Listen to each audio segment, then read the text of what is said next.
పరమేశ్వర స్వరూపమైన సభకి నమస్కారం.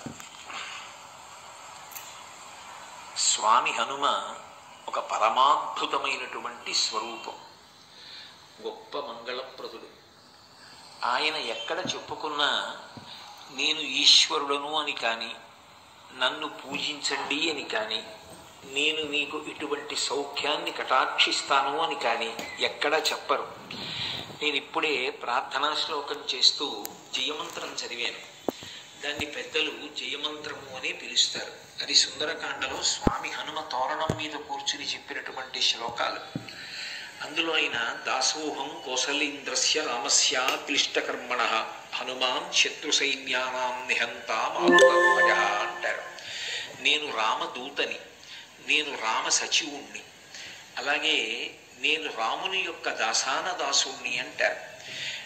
ఆయన అంత కష్టపడి 100 యోజనముల సముద్రాన్ని దాటి ఈవలిబడ్డనకు వచ్చి కాంచనలంకలో శిశుపావృక్షం కింద సీతమ్మ తల్లి యొక్క దర్శనం చేసి ఆ తల్లిని తన వాక్కుల చేత ఊరడించి రామచంద్రమూర్తి ఇచ్చినటువంటి అభిజ్ఞానమైన ఉంగరాన్ని ఇచ్చేటప్పుడు కూడా అమ్మా నా పేరు ఇది అని కానీ, నేను ఇటువంటి వాణ్ణి అని కానీ ఎక్కడా చెప్పలేదు. వానరోహం మహాభాగే దూతో రామస్య ధీమతః, నేను రామచంద్రమూర్తి యొక్క దూతను అని చెప్పుకున్నారు. అంతటి వినయ సంపత్తి కలిగినటువంటి వారు. కానీ హనుమ యొక్క వైభవంలో ఉన్నటువంటి చాలా చాలా గొప్ప విశేషం ఎక్కడుంది అంటే, స్వామి హనుమని ఆరాధన చేస్తే రామచంద్రమూర్తిని ఆరాధన చేసినట్టు, రామచంద్రమూర్తిని ఆరాధన చేస్తే స్వామి హనుమని ఆరాధన చేసినట్టు.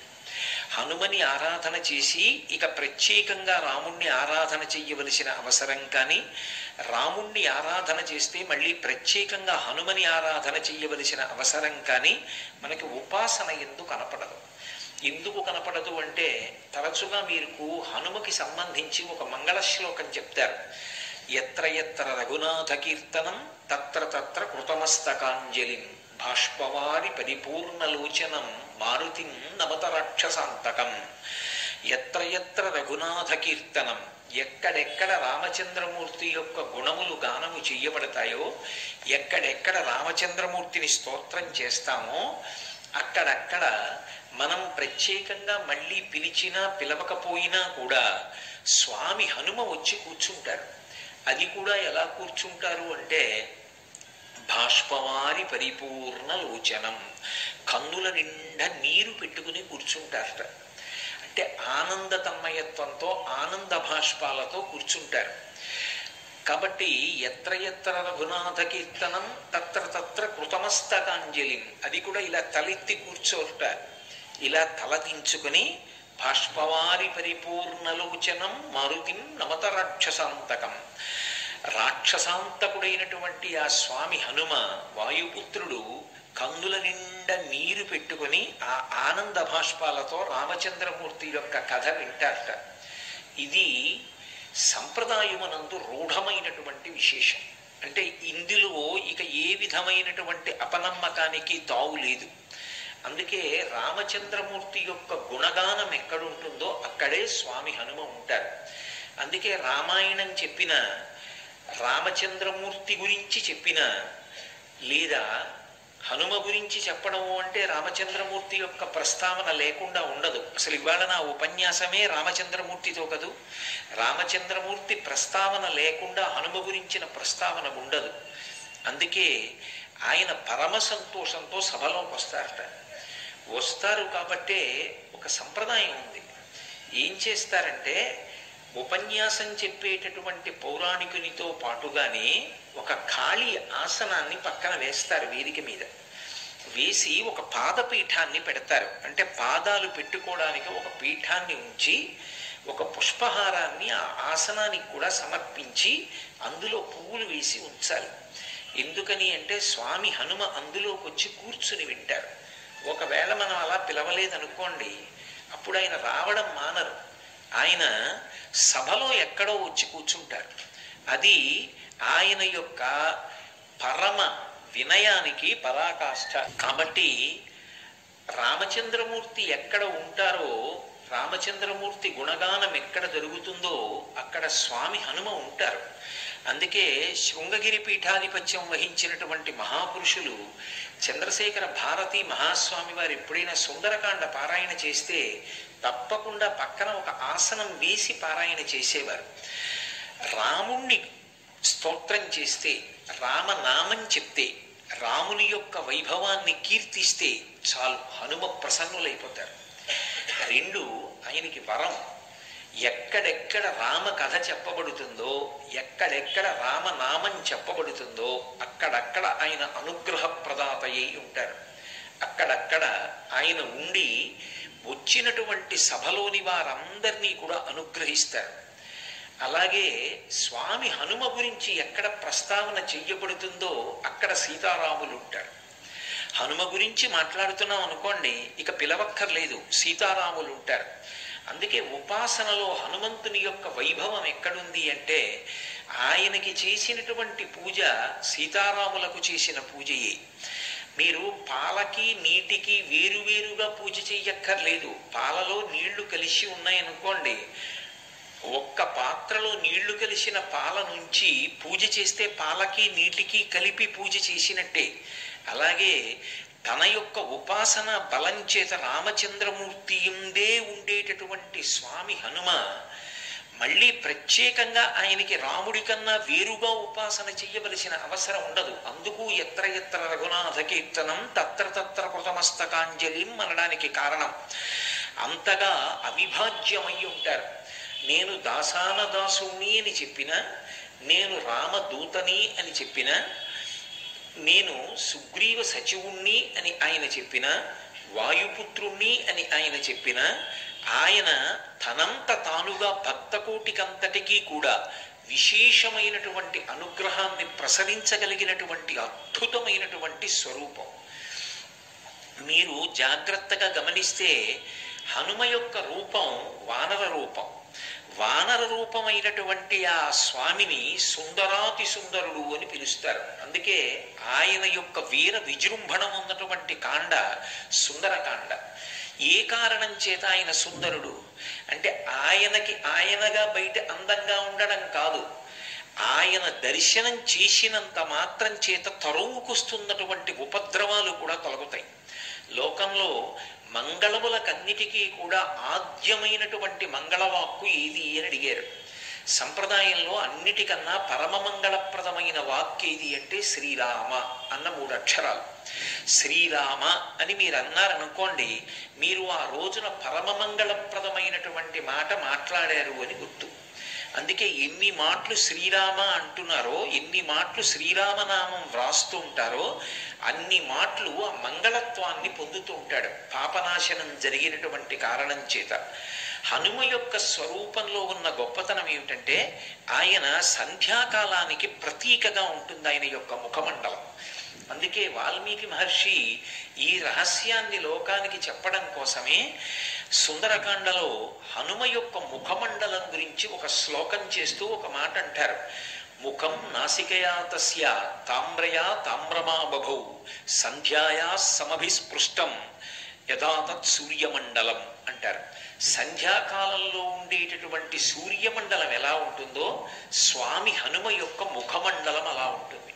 అంత ఎర్రటి ముఖంతో ఏదో పగడాల యొక్క బంత్య అన్నట్టుగా ఆయన యొక్క మూతి ఉంటుంది.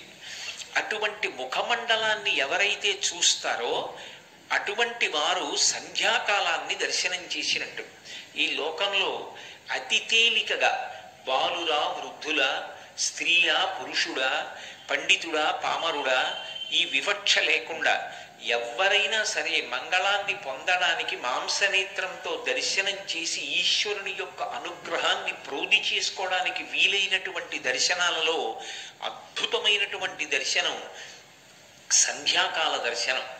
సూర్యోదయ సమయంలో ఉదయిస్తున్నటువంటి సూర్యుని యొక్క కాంతిని చూసిన, అరుణారుణ కాంతులను చూసిన, రథం వస్తున్నప్పుడు ముందు లోపల కూర్చున్న రథి కనపడడు, సారథి కనపడతాడు. అరుణుడు సూర్యరథానికి సారథి. అందుకే అరుణుని యొక్క ఉదయం అరుణోదయం, ఆ ఎర్రటి కాంతులను చిమ్ముతుంది ఆకాశం. సంధ్యాకాలంలో ప్రాతకాలంలో ఒక్కసారి ఆకాశం వంక చూసి ఎవరు నమస్కరిస్తారో వారికి మంగళములు కలుగుతాయి. వారికి అమంగళములు తొలగిపోతాయి. అలాగే స్వామి హనుమ యొక్క ముఖమండలము సంధ్యాకాలమునందు ఆకాశము ఎటువంటి మంగళాన్ని ఇవ్వగలిగినటువంటి శక్తితో దీప్తిని పొంది ఉంటుందో అటువంటి దీప్తిని పొంది హనుమ యొక్క ముఖమండలం ఉంటుంది. అందుకే సంధ్యాయా సమభిస్పృష్టం యథాతత్ సూర్యమండలం. ఆయన ముఖం నాసికయా తస్యా తామ్రయా తామ్రమాబభౌ. ఆయన యొక్క ముఖము, ఆయన యొక్క నోరు, ఆయన యొక్క ముక్కు ఎర్రగా పగడాల ముద్దలా ఉంటుంది.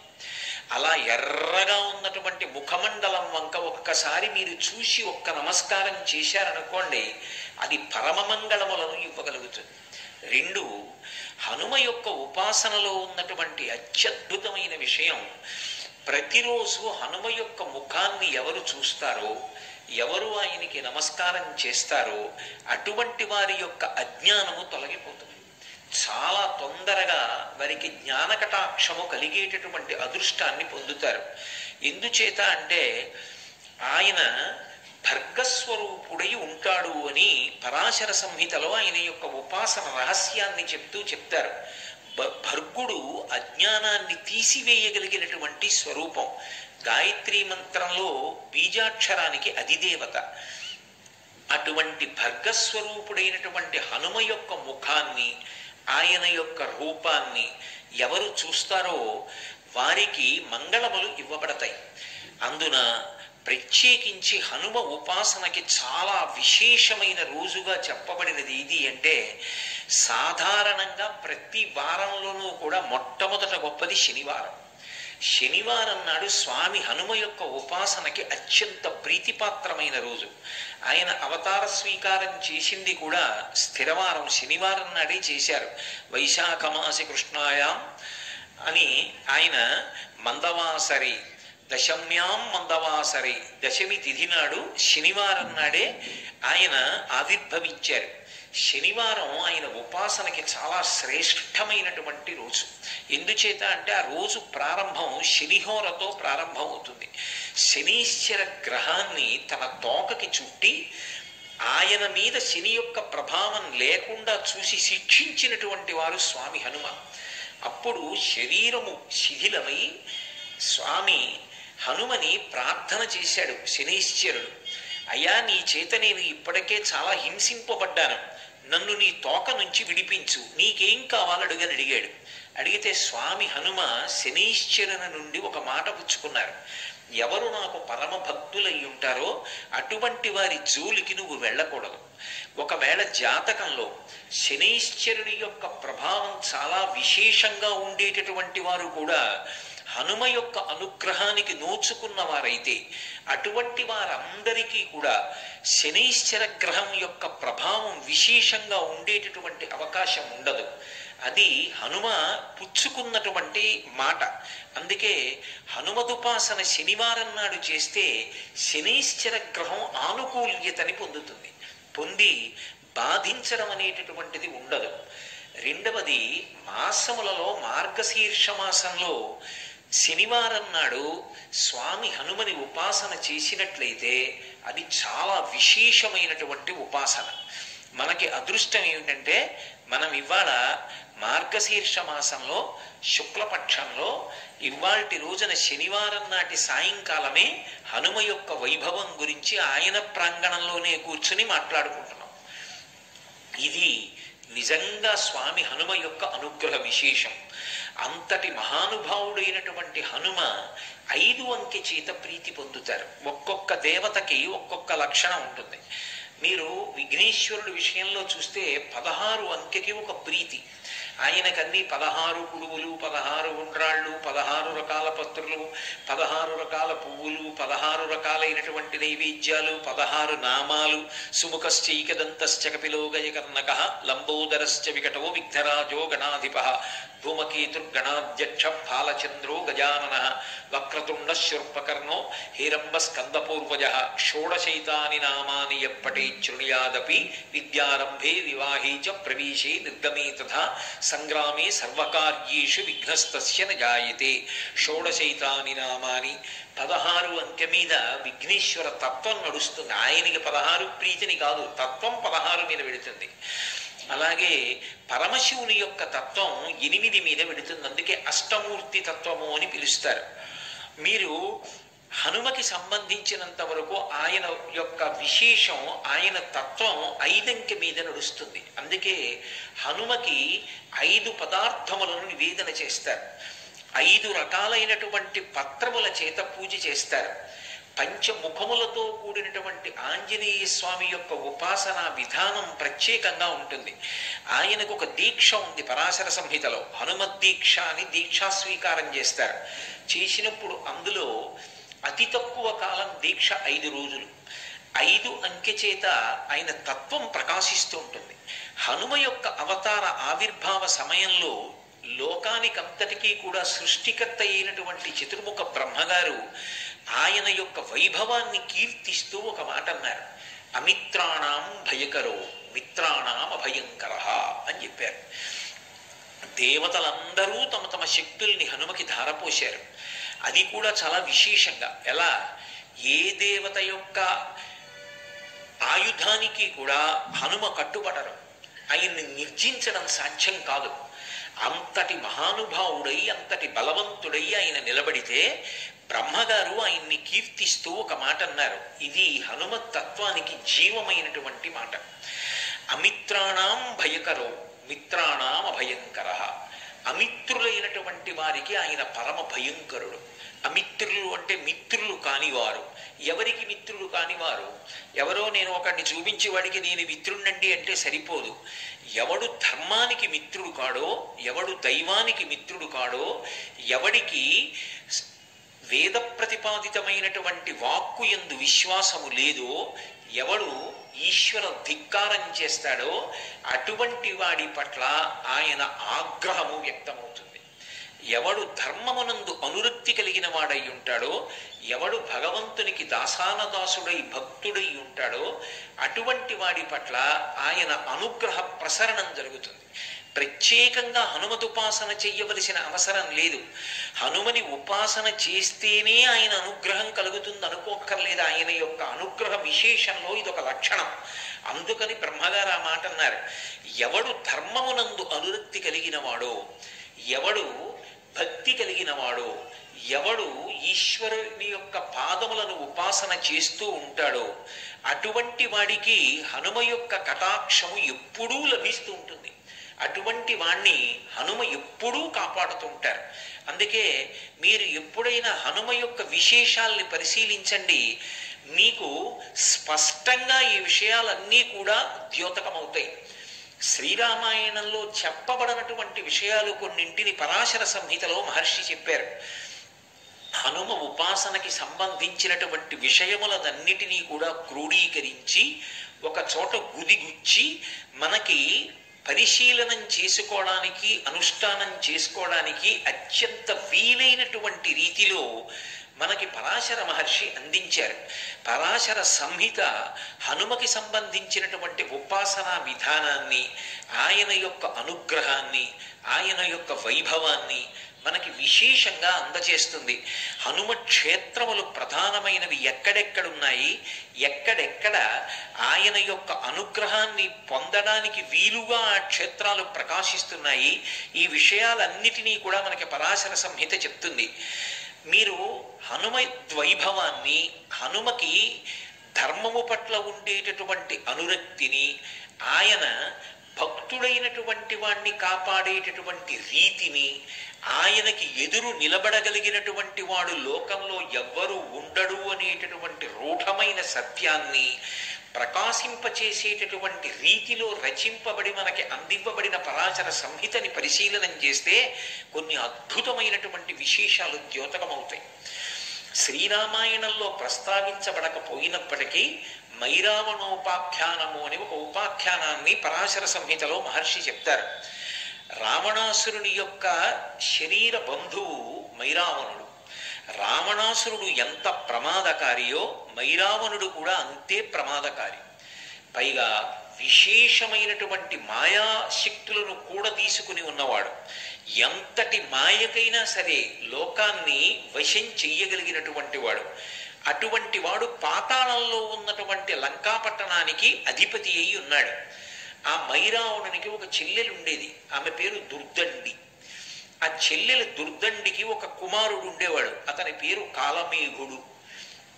ఒకప్పుడు దేవర్షి అయినటువంటి నారద మహర్షి లోక సంచారం చేస్తూ పాతాళంలో ఉన్నటువంటి లంకాపట్టణానికి వెళ్ళారు. వెళ్ళి ఆ కాలమేఘుడు అనబడేటటువంటి వ్యక్తిని చూశారు. చూసి ఆయన కొన్ని మాటలు చెప్పారు. మనం వెంకటేశ్వర సుప్రభాతంలో చెప్తుంటామే, రేఖామయద్దశుధాకలచాత పత్ర వజ్రాంకుశాంబురుహ కల్పక శంఖ చక్రై భవ్యైరలంకృతతలౌ పరతత్వ చిహ్నై శ్రీ వెంకటేశ చరణౌ శరణం ప్రపద్యే అని. అలా ఆ కాలమేఘుని యొక్క పాదముల యందు కొన్ని అద్భుతమైనటువంటి రేఖలున్నాయి. ఆ రేఖలు ఎవరికి ఉంటాయో అటువంటి వాడు చాలా ఉత్తముడై, పరమ భాగవతోత్తముడై, చాలా గొప్ప చక్రవర్తి కాగలడు.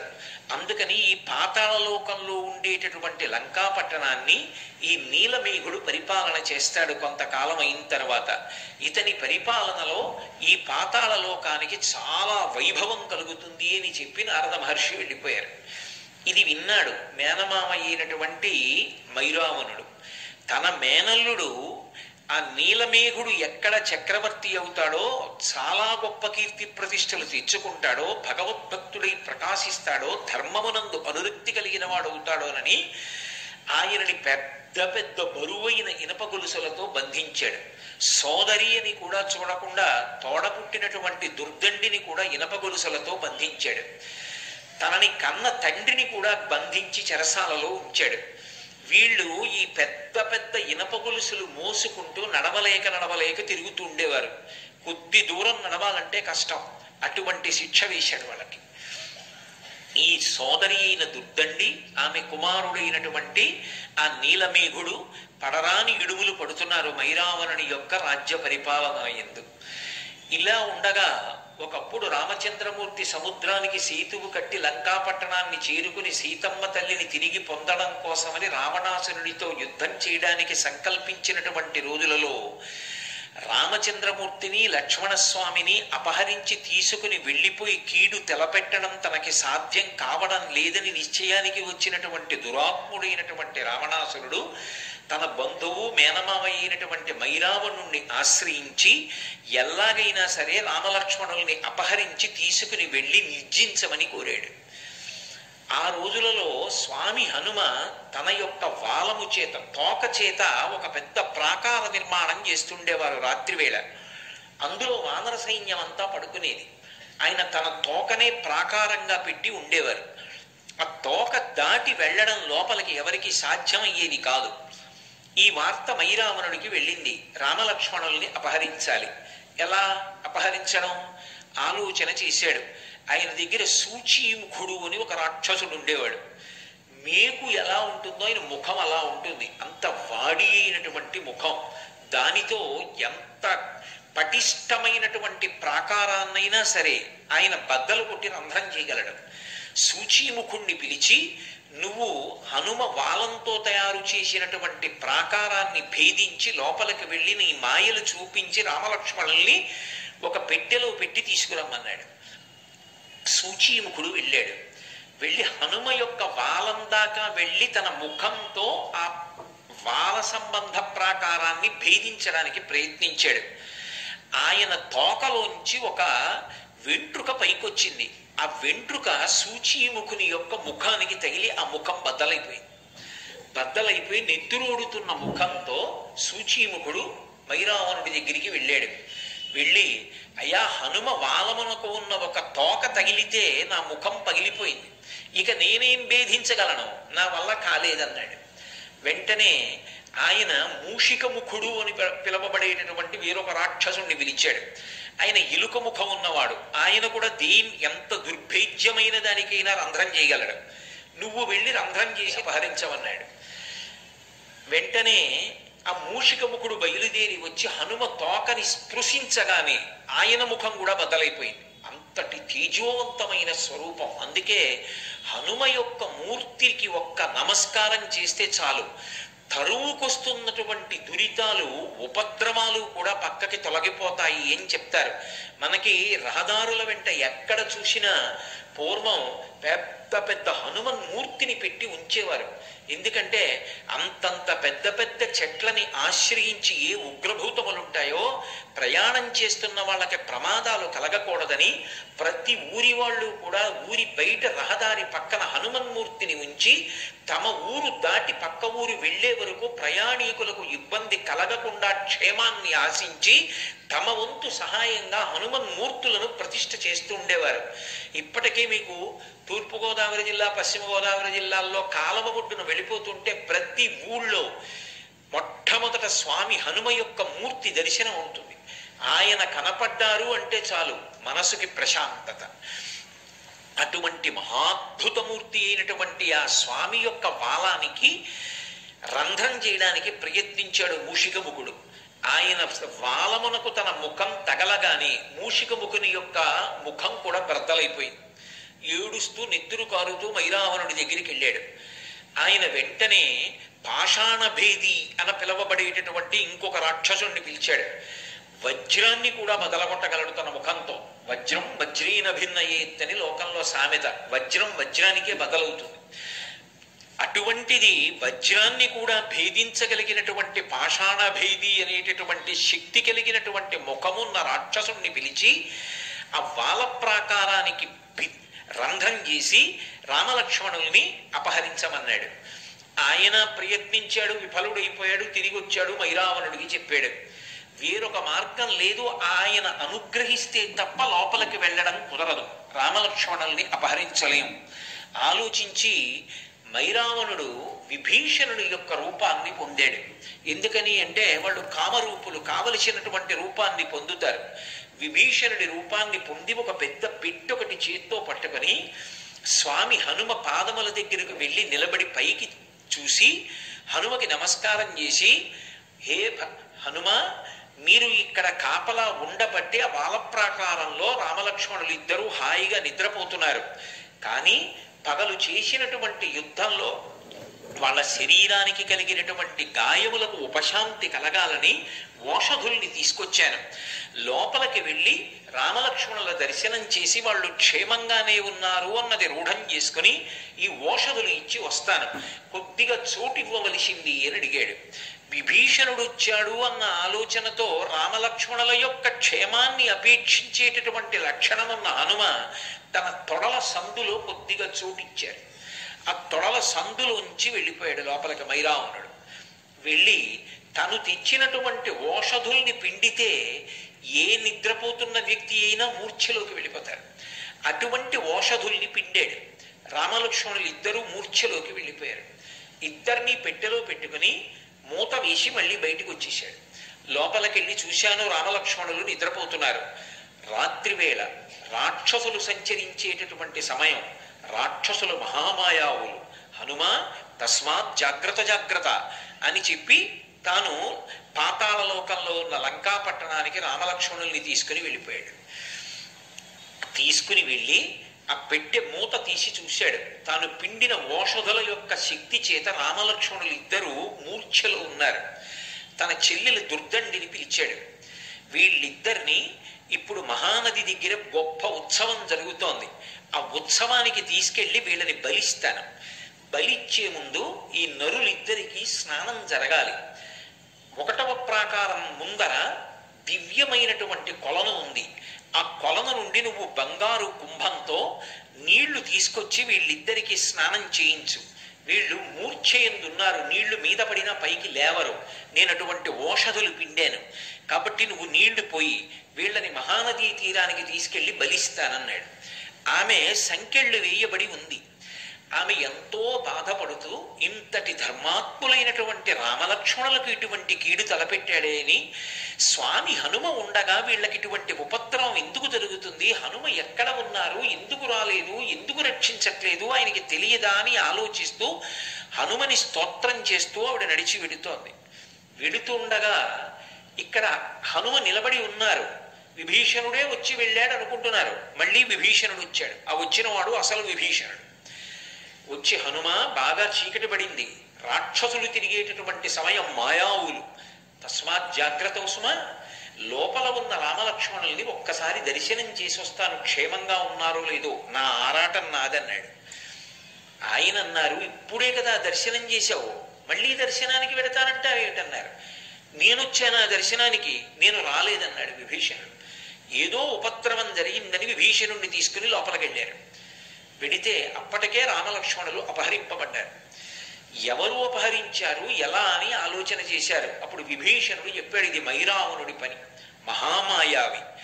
మైరావణుని యొక్క పాతాళ లంకకి వెళ్ళడానికి 2 మార్గాలు ఉన్నాయి. ఒకటి విశాలమైనటువంటి సొరంగ మార్గం, అందులో బయలుదేరి వెడితే అనేక మంది రాక్షసులు కనపడతారు. వాళ్లతో యుద్ధం చేసి పాతాళ లంకకి చేరడానికి చాలా సమయం పడుతుంది. ఈ లోపల రామలక్ష్మణులకు ఉపద్రవం రావచ్చు. రెండవది, రావణాసురుని యొక్క అంతఃపురంలోంచి మార్గం ఉంది. అది తామరనాళం ఎలా ఉంటుందో అంత సన్నగా ఉంటుంది. అందులోంచి సూక్ష్మరూపుడవై వెళ్ళాలి. వెళ్ళిన తరువాత పాతాళ లంక యొక్క బహిప్రదేశానికి చేరుకుంటావు. అక్కడ మొదటి ప్రాకారాన్ని దాటడం చాలా చాలా కష్టం. అసలు ప్రాకార ప్రవేశం చెయ్యలేరు. అటువంటి ఏర్పాట్లున్నాయని నేను విన్నాను. అక్కడ వరకే నాకు తెలుసు. అక్కడ ఏ పాటిని అలికిడి తెలిసినా ఏకకాలమునందు కోట్ల మంది రాక్షసులు వచ్చి మీద పడిపోతారు. జాగరూకుడవై వెంటనే బయలుదేరమన్నారు. మహానుభావుడు స్వామి హనుమ వెంటనే రామలక్ష్మణుల యందు ఉన్న భక్తి చేత ఆ నాళ మార్గం గుండా బయలుదేరి లోపలికి వెళ్ళారు. వెళ్ళేటప్పటికి తిన్నగా ఈ జలాశయం దగ్గరికి వెళ్ళారు. అక్కడ ఏడుస్తూ దుర్దండి కనపడింది. దుర్దండి అంటే మళ్ళీ మీరు జ్ఞాపకం తెచ్చుకోండి, ఆవిడ మైరావణుని యొక్క చెల్లెలు. అక్కడ ఒక పెద్ద శమీ వృక్షం ఉంది. లంకాపట్టణంలో అయితే శిశుపా వృక్షం, ఇక్కడ శమీ వృక్షం. శమీ వృక్షం మీదకెక్కి కూర్చున్నారు. కూర్చుని ఈమె ఎందుకు ఏడుస్తోంది అని పరిశీలించారు. ఆమె వెక్కుతూ పైకి అంటోంది, హనుమ ఏమయ్యారు, హనుమ ఎక్కడున్నారో, హనుమ ఉంటే రామలక్ష్మణులకు ఇటువంటి కీడు ఏర్పడదే అని. వెంటనే వచ్చి, అమ్మా నువ్వెవరు, స్వాంతన పొందు, నిజం చెప్పన్నారు. మైరావణుడే మాయావేషంలో వచ్చాడేమోనని దుర్దండి భయపడింది.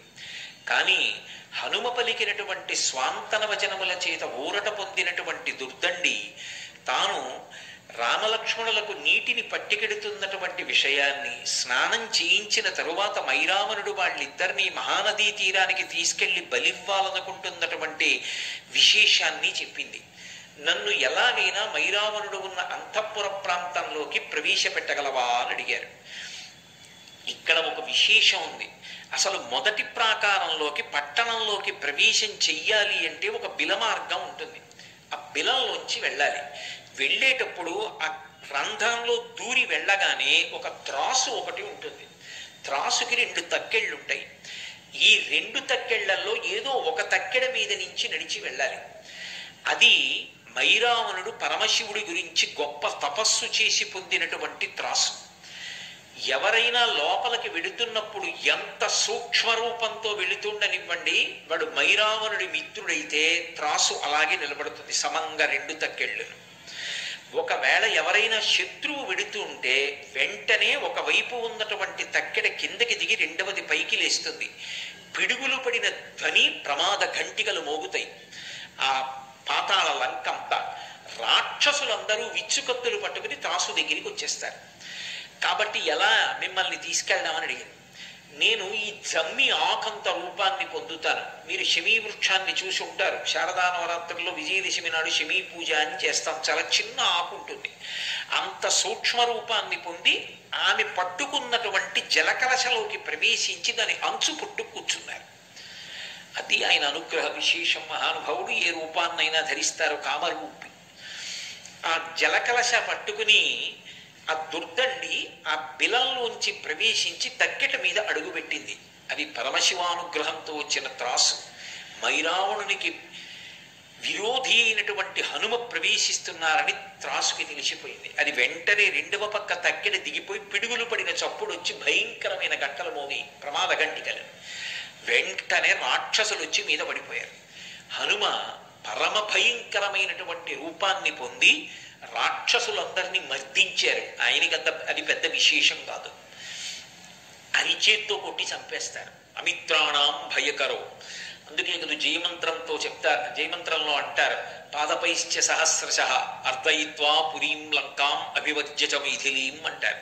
నేను రాళ్ళు విసిరి చంపుతాను, నా అరికాళ్లతో తొక్కి చంపుతాను, అరిచేతులతో మర్దించి చంపుతాను, మోచేతులతో పొడిచి చంపుతాను, నా కోరలతో కురికి చంపుతాను, శిరస్సుతో కుమ్మి చంపుతాను, శిలాభిస్తు ప్రహరత నాకు రాళ్లు పెట్టి కొట్టి చంపుతాను, పర్వత శిఖరములను ఊడదీసి విసురుతా, చెట్లు పెకలించి విసురుతా, నాకు ఆయుధం అక్కర్లేదు.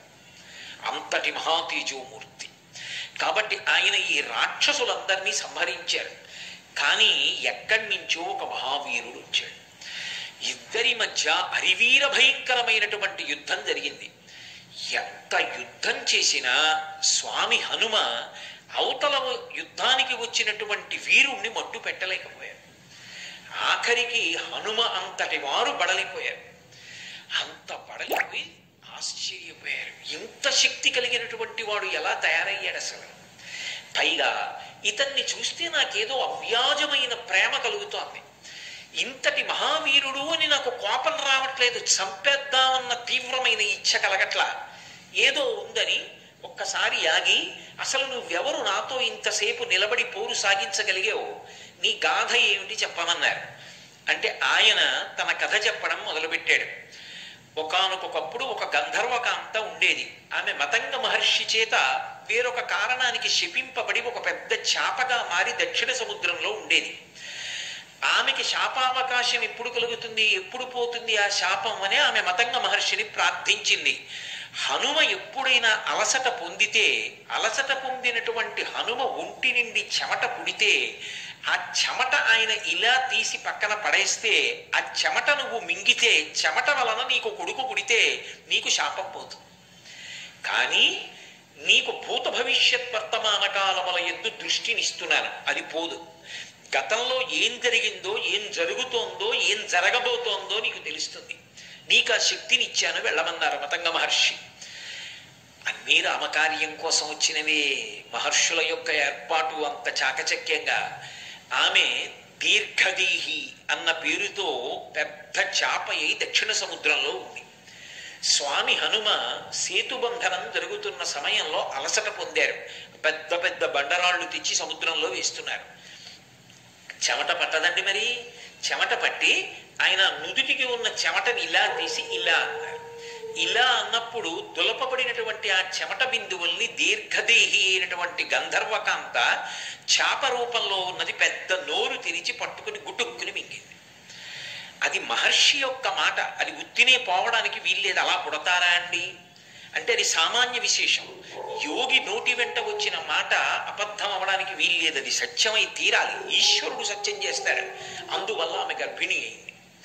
లోపల పిల్లవాడు పెరిగాడు. ఆ పిల్లవాడు పుట్టిన తర్వాత ఆమెకి శాప విమోచనం అయిపోయింది. ఆమె ఆ పిల్లవాడికి మత్స్యవల్లభుడు అని పేరు పెట్టింది. నాయనా, నువ్వు హనుమ యొక్క కుమారుడివి, నేను గంధర్వకాంతని. శాపం చేత ఇలా వచ్చాను. నువ్వు పరమ దుర్మార్గుడైనటువంటి మైరావరుణ్ణి సేవిస్తూ ఉండు. దాని వలన నీకు ఒక ప్రయోజనం కలుగుతుంది. నీ తండ్రి దర్శనం అవుతుంది. ఒకానొక నాడు నీ తండ్రికి ఉపకారం చెయ్యగలుగుతావు. ఆయన అత్యంత ఒత్తిడిలో వస్తాడు. వచ్చినప్పుడు నువ్వు ఉపకారం చేస్తావు. అక్కడ ఉండమంది. అందుకని నా పేరు మత్స్యవల్లభుడు. నేను హనుమ యొక్క కుమారుణ్ణి. అందుకని నన్ను మడ్డు పెట్టడం అంత తేలిక కాదు. మా తండ్రి గారి యొక్క వైభవం నాది.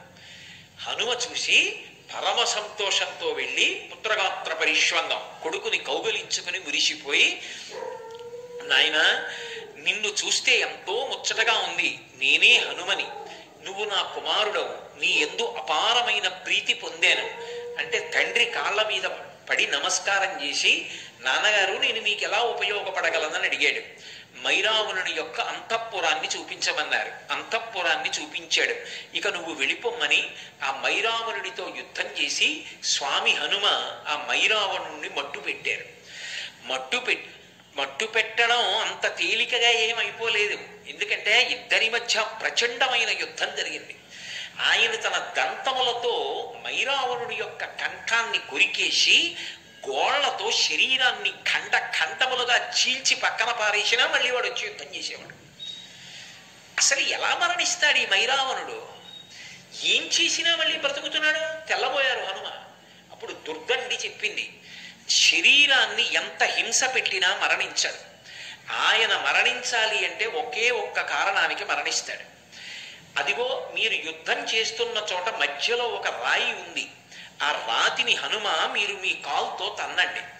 ఆ కింద చిన్న బిల ఉంది. ఆ బిలంలోంచి 5 తుమ్మెదలు పైకొస్తాయి. ఇతని పంచప్రాణాలు తుమ్మెదల్లో ఉన్నాయి. అవి ఎగురుతున్నంత కాలం ఇతను మరణించడు. ఆ 5 తుమ్మెదల్ని మీ పాదంతో నొక్కేయండి. నొక్కేస్తే ఇతని పంచప్రాణములు పోయి శరీరాన్ని విడిచిపెట్టేస్తాడు. వెంటనే ఏడ్చాడు మైరావణుడు. చిల్లెలా, నా తోడబుట్టిన దానివి, నా ప్రాణాలు ఎక్కడున్నాయో చెప్పేస్తావా హనుమకని. ఏమి నువ్వు ధర్మం తప్పలా? ధర్మాత్ముడు భక్తి తత్పరుడు అయి ఈ రాజ్యమును పరిపాలించవలసినటువంటి నా కుమారుణ్ణి తీసుకెళ్ళి నిష్కారణంగా నిర్బంధించి, నన్ను నిర్బంధించి నువ్వు రాజ్య పరిపాలన చేస్తూ ఇవాళ మమ్మల్ని ఇంత కష్టపెట్టినటువంటి వాడివి నువ్వు మరణించవలసినటువంటి అవసరం కూడా ఉంది. అందుకే మీ ప్రాణములు ఎక్కడున్నాయో చెప్పానంది. ఇక తను మరణిస్తానని తెలిసిపోయింది మైరావణుడికి. ఆ కాలితో అక్కడ ఉన్న రాతిని తన్నారు స్వామి హనుమ. ఆ బిలంలోంచి 5 తుమ్మెదలు పైకొచ్చాయి. వెంటనే తన పాదంతో 5టిని నలిపేశారు. పంచప్రాణములు పోయిన కారణం చేత విగత జీవుడై ఆ మైరావణుడు నేల మీద పడిపోయాడు. పడిపోయిన తరువాత అప్పుడు అక్కడ ఉన్నటువంటి ఆ నీలమేఘుడికి, దుర్దండి యొక్క కుమారుడికి పాతాళ లంకా పట్టాభిషేకం చేసి రామలక్ష్మణులు ఇద్దరినీ కూడా తీసుకుని మళ్ళీ లంకా పట్టణానికి చేరుకున్నారు. చేరుకున్న కారణం చేత రామరావణ యుద్ధమై చిట్ట చివర రావణాసురుడు మడిసిపోయాడు. అదిగో మైరావణుణ్ణి మర్దించి పరమ సంతోషంగా నేను రామకార్యాన్ని చెయ్యగలిగాను, నా వల్ల ఒక చిన్న పొరపాటు జరిగింది, విభీషణుడు అనుకుని మైరావణుణ్ణి లోపలికి పంపాను, రామలక్ష్మణుల్ని అపహరించాడు, మళ్ళీ నేను ఆ దోషం దిద్దుకుని రామలక్ష్మణుల్ని రక్షించగలిగాను అన్న పరమ సంతోషంతో ఉన్నటువంటి రూపాన్ని ఆయన పాతాళ భేదనం చేసి పైకొచ్చి వెలిసినటువంటి మూర్తియే నైమిషారణ్యంలో ఉన్నటువంటి హనుమ.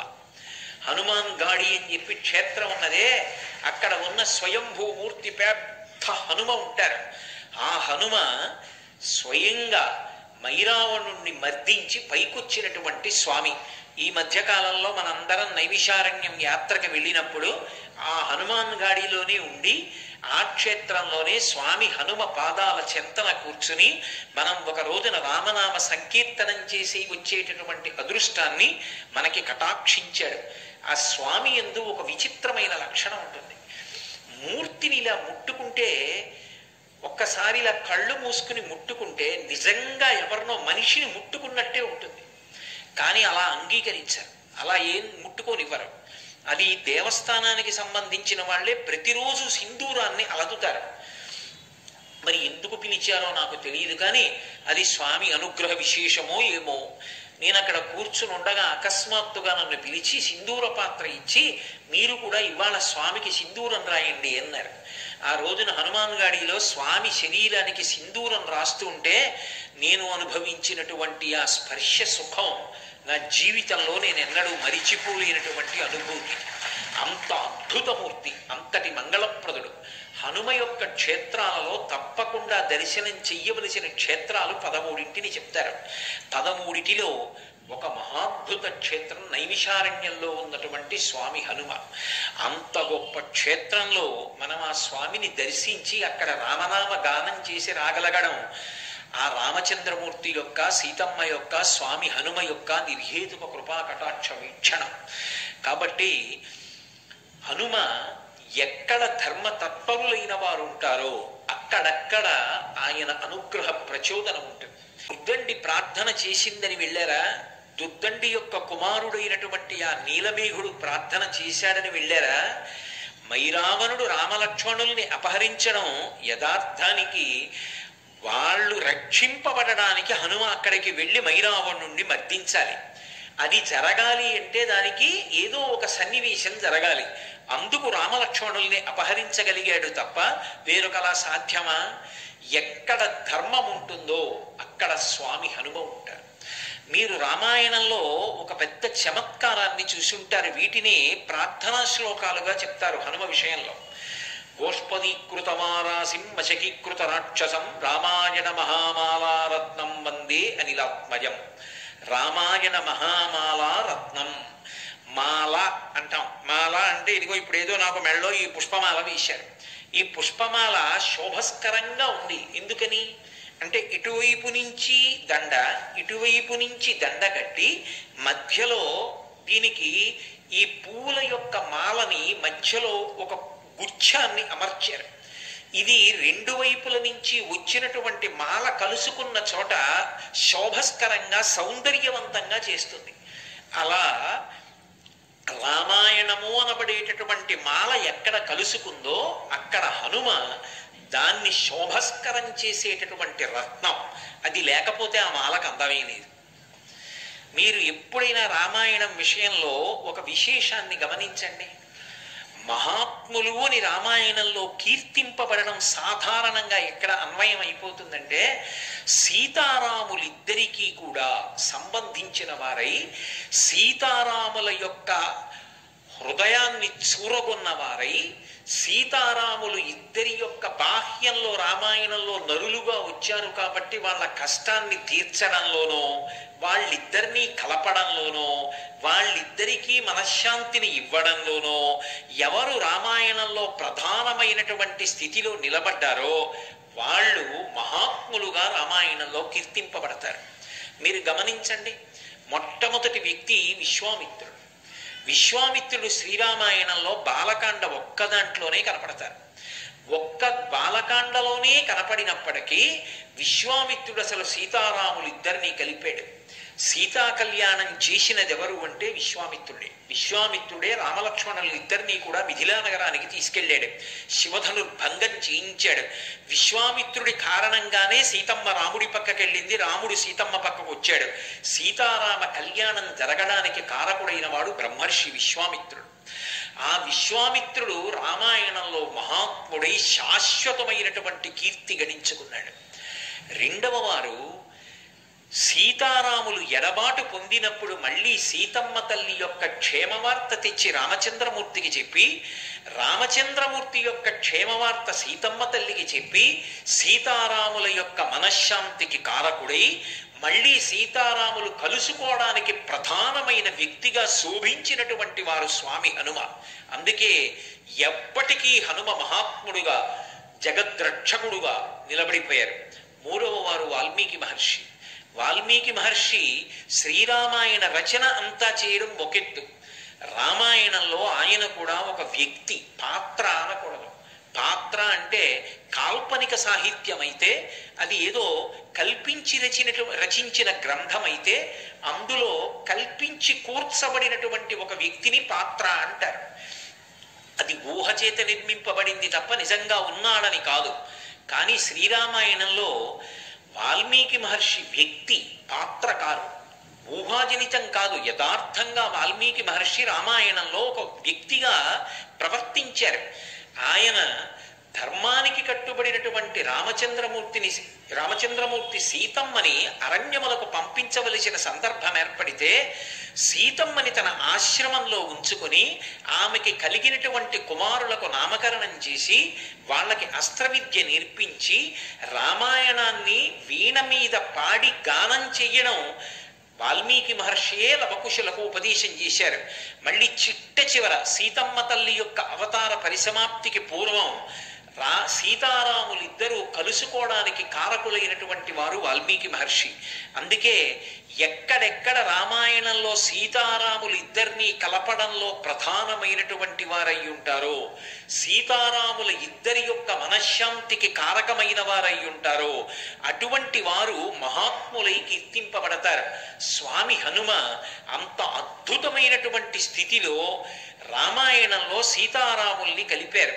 ఒకానొకప్పుడు అసలు ఈ రామాయణం ఏమైపోతుంది, ఎలా పూర్తవుతుంది అన్న అనుమానం ఉన్న చోట ఆయన ఒక మహారత్నమై రెండవ వైపు రామాయణాన్ని తీసుకెళ్లి కలిపారు, మహామాలగా మార్చారు. అందుకే రాముడు బయలుదేరాడు, అరణ్యవాసంలో వెతుక్కుంటూ వెడుతున్నాడు. అరణ్యకాండలో ఎక్కడా సీతమ్మ కనపడలేదు. కానీ సుగ్రీవుడికి రామచంద్రమూర్తికి సంధి కుదిరేటట్టుగా ప్రధానమైనటువంటి స్థితిలో ప్రవర్తించి వారిద్దరికీ సంధి చేసినటువంటి వారు స్వామి హనుమ. ఆ కారణం చేత తన ప్రభువైనటువంటి సుగ్రీవుడికి ఉపశాంతి కలిగి రాజ్యం కలిగింది. అలాగే రామచంద్రమూర్తికి సీతమ్మ యొక్క జాడ తెలుసుకునేటటువంటి అవకాశం కలిగింది. ఆ హనుమ అనబడేటటువంటి వ్యక్తి లేకపోతే అసలు రామాయణం ఏమైపోతుంది అన్నదాన్ని నిర్ణయించడం కూడా కష్టం. అందుకే రామాయణ మహామాలారత్నం వందే అనిలాత్మజం. ఆయన ఉపకారం చెయ్యడానికి ఇది కారణము అని చెప్పవలసి వస్తే ఒక్కటే కారణం. ఏమిటి ఆ కారణము అంటే కేవలము భక్తి. భక్తి యొక్క మాట విస్తృతి పొందినప్పుడు ధర్మము, ఎక్కడ ధర్మమునందు అనురక్తి ఉంటుందో అక్కడక్కడ స్వామి హనుమ యొక్క కటాక్షం ఉంటుంది. అందుకే భగవంతుడు చెప్పిన మాట వేదం, వేదంలో చెప్పబడినది ధర్మం. భక్తి అంటే ఏదో తులసిమాల తీసుకొచ్చి స్వామికి అలంకారం చేయడం భక్తి అనిపించుకోదు. ఆ అలంకారం చేయడానికి కూడా సమయం సందర్భం ఉంటాయి. ఉపన్యాసం మధ్యలో స్వామివారి దగ్గరికి వెళ్ళి అలంకారాలు చేయడాలు అవి చేయరు. చేస్తే ముందు చెయ్యాలి, లేకపోతే చివర చెయ్యాలి. అలంకారం చెయ్యడం భక్తి కాదు, సందర్భాన్ని చూసి ప్రవర్తించడం భక్తి. రెండు, వేదం చెప్పినట్టు బ్రతకడం భక్తి. వేదము ఈశ్వర ప్రోక్తం. ఈశ్వరుడు ఇలా బ్రతకండి అని చెప్పాడు. ఆయన ఎలా బ్రతకమని చెప్పాడో అలా బ్రతకడం భక్తి. అలా బ్రతకడానికే ధర్మ మార్గంలో ఉన్నాడు అని పిలుస్తారు. ఈశ్వరుడు ఏది చెప్పాడో అది ధర్మం అయితే ఆ ధర్మాన్ని పట్టుకున్నవాడెవరో వాడు ధార్మికుడు. ఆ ధార్మికుడికి ప్రత్యేకమైన ఉపాసన అక్కర్లేదు. ధర్మాన్ని పట్టుకున్న కారణం చేత స్వామి హనుమ యొక్క అనుగ్రహం సర్వకాలముల యందు ఉంటుంది. నేను మీకు ఒక ఉదాహరణ చూపిస్తాను. వాయుపుత్రుడు స్వామి హనుమ. వాయుపుత్రుడు యథార్థమనకు హనుమ ఒక్కరే కాదు, భీమసేనుడు కూడా వాయుపుత్రుడే. భీమసేనుడు వాయుపుత్రుడైనా హనుమకి ఎంత బలపరాక్రమములున్నాయో, ఎంత బుద్ధి వైభవం ఉన్నదో అంత బుద్ధి వైభవము అంత బలపరాక్రమములు భీముడికి ఉన్నాయి అని చెప్పడం సాధ్యం కాదు.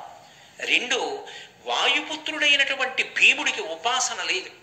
భీముడికి గుడి కట్టడం కానీ, భీముడికి అష్టోత్తరం కానీ, భీముడికి ఉపాసన కానీ, భీముడి మీద స్తోత్రాలు కానీ ఉండవు. కానీ వాయుపుత్రుడైనటువంటి హనుమకి మాత్రం ఉపాసన ఉంది.